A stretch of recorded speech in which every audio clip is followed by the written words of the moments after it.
Now, in this video, we are going to understand what is imaginary unit or iota.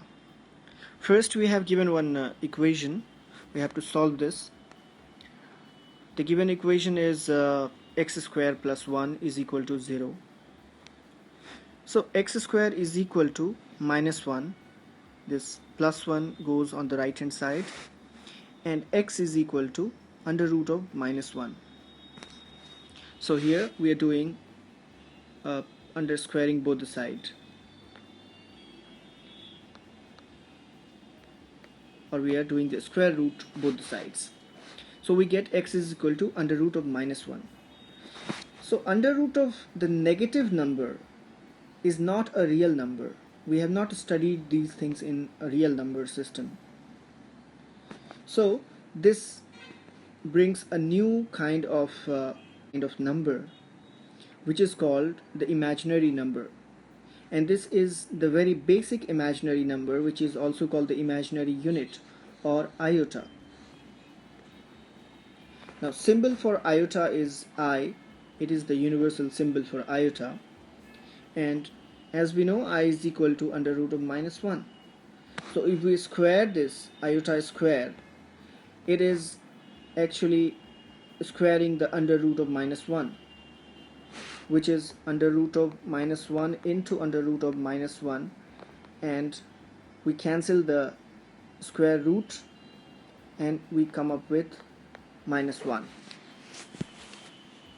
So this is the result of iota square. Now iota cube can be written as iota square into iota. This is something iota square plus 1. We add the powers and it comes 3, and we split it in iota square into iota. So here iota square we already know from the previous result that is minus 1 into iota. So minus 1 into iota will be minus iota, and iota to the power 4 is equal to iota square into iota square. So this is iota square is minus 1, and another iota square is also minus 1. So minus 1 into minus 1 is plus 1. So this is a very important result. Iota to the power 4 is 1. Now if we have given any power iota to the power n, how can we solve this? We will simplify the power n in 4p plus r. This is nothing, you don't have to worry much about this. N is equal to 4p plus r means we will divide the n. Whenever any number is given, n is any number, any damn number, we will divide it by 4. Okay, then we will have a quotient, suppose, and a divisor. This is 4 is the divisor, and suppose in p times we get some quantity, I don't know what is that quantity, let it be x. Then we subtract n minus x and we get here the remainder. So this n is written in the form of 4 into p plus r. This 4 into p plus r. So n can be written in 4 into p plus r. What is the significance of 4 into p plus r? Because we know that iota to the power 4 is 1. Suppose, for example, we are taking here one example. This is our example, iota to the power 30. So we can simplify 30 as iota to the power 4 into 7. This is 4 into 7 is 28. 28 plus 2 is 30. So iota to the power 4 into 7, what makes it, how it is useful for us? Iota to the power 4 is actually 1. That is why we are using it.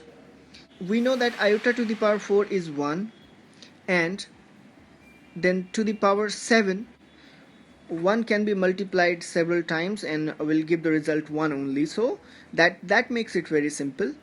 And then we have iota square is equal to 1 into iota square. We know that it is minus 1, and we get the result minus 1. So this makes it very simple to deal with when this particular formula n is equal to 4p plus r. Here r is the remainder, p is the quotient. So we will divide any given power to iota, we are given iota to the power 241.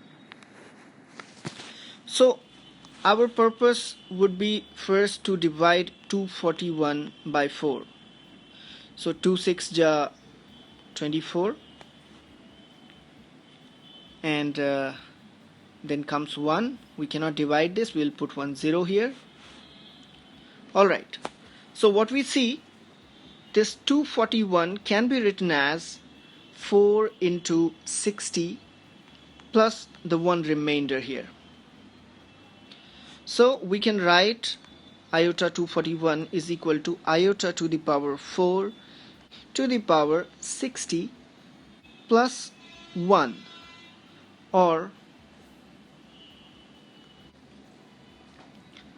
now iota to the power 4 is actually 1, so 1 to the power 60 into iota. 1 to the power 60 will be 1 into iota. Our answer is iota. 1 into iota is iota. So this is the method. We have to divide the power, given power, that is n, by 4, and then we have to write in the given form n is equal to 4p plus r. So I hope this is useful for you. Please subscribe to our channel. Thank you.